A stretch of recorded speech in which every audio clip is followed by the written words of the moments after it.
A lot of people are asking how I get such good detail out of the sand. So I'm going to show you some pattern preps that'll help you get better detail out of your sand. All right, this is a new pattern. I made the pieces of it yesterday. I'm going to show you exactly how I prep it.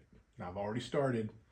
First thing, after everything's down, you've laid your wax fillets if you need to.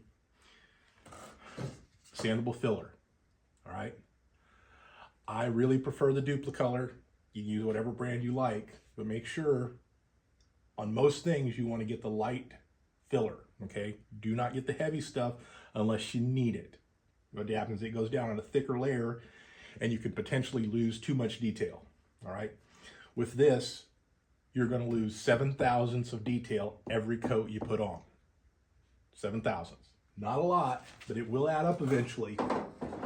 Remember, coat the entire surface of your pattern, or if you do this a lot, like I said, too many coats, you'll actually start getting thinning because the background will get thicker, so you'll get fins around your pattern. There's nothing you can do to fix that except to remount the whole pattern. Now these are cast aluminum patterns. Spray it for your Duplicolor, let it dry. It's fast drying, it'll dry in 30 minutes. This is double-aught steel wool. You can use double-aught, triple, or even the fine 4-aught. I've never used it. I kind of like double-aught. I think it's all they had in the store the day I went in. The whole surface, as best as you can, has to be steel wool.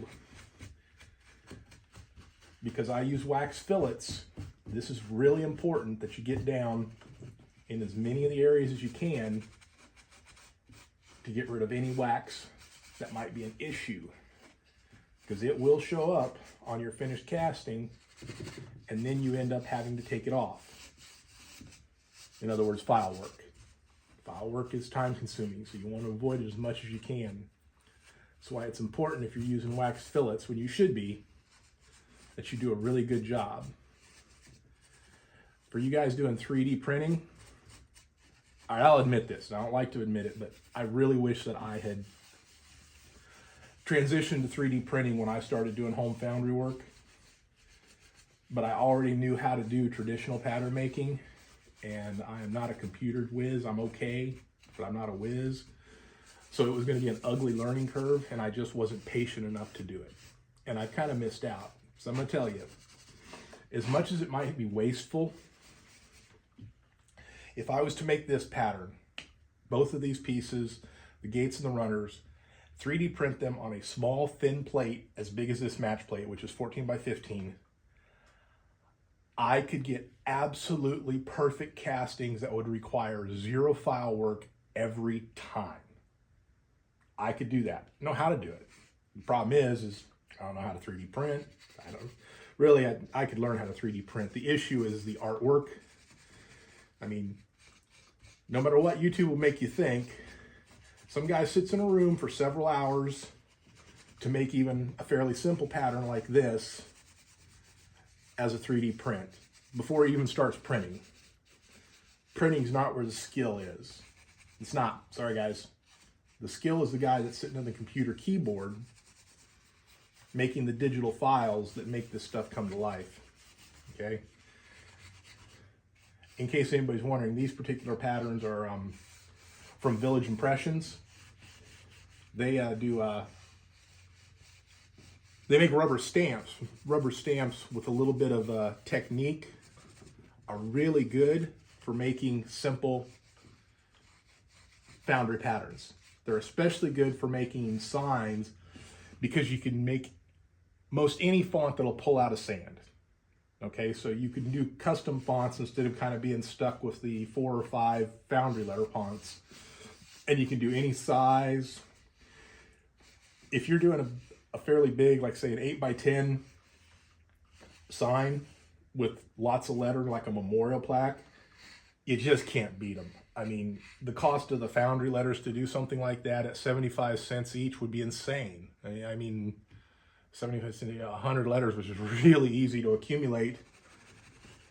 You're going to end up with, $500-600. Village Impression will do you that same piece for less than 100. And they'll touch up the artwork. They'll tell you if the font you chose is a bad idea. So by all means, reach out to them if you want to do something, especially lettered plaques. But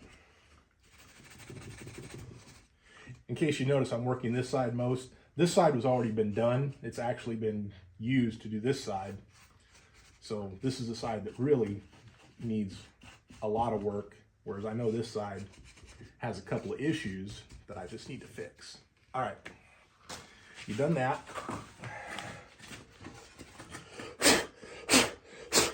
All right, got rid of our steel wool dust. All right, next thing you got to do, this is powder graphite in a parts bag, okay? Small parts bag. They're a linen. They're like 75 cents each. You buy like a bag of 6 for $4 off of Amazon, okay? Fill it with graphite. You don't really need the microfine graphite, but it's actually hard to find the coarser stuff.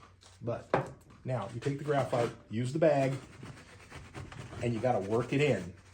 Don't just dust it on. We're not parting this to use. You wanna work it in.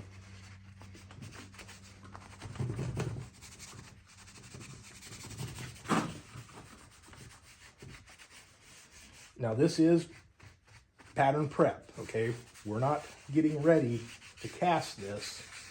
We're doing pattern prep work on it, okay? All right.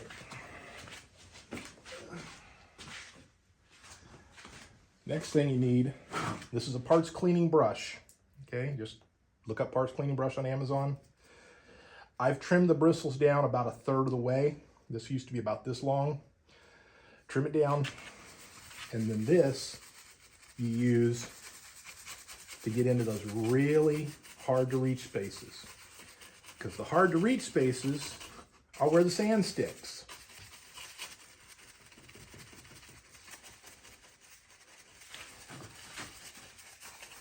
You notice I worked right here a lot. This is a trouble area, believe it or not. It's not critical. If the sand breaks loose, you just press it down and blow it out and keep going. But this is the deepest part in your pattern, and then it's got some tight corners right here where it meets the runner. So this spot has to be done real well or you'll get some issues. You noticed I used the red Duplicolor. That's, if you use the black, you can't see this at all. That's the problem. And the gray doesn't shadow as well to show you if you have issues. Basically, you can't see the contrast. The red is the best color. It's not critical. If you're having trouble for some reason finding the sandable primer, olive drab camouflage paint works too. It does. That surface sands off. It gives you about the same results, but generally it's more expensive. But if you see me every once in a while, you'll see some of my older patterns pop up and they're camouflage green. And that's why I used to use, honestly, I think the first time I tried it, it was because the only thing I had in the house, and I sprayed it and it worked great. Okay. All right. This pattern is ready to try. It's not done, it's ready to try. Now, just before I actually cast this, this is a parting compound. You can buy it off the internet from Teton, Amazon, Teton Supply. They make an actual parting compound. Diatomaceous earth filter aid works okay, but it's a little coarse. So what happens is you're gonna end up with a lot of stuff in your bag that you have to throw out. But before you ram up a pattern, you need to dust it. I'm going to show you how to dust it so people don't get confused.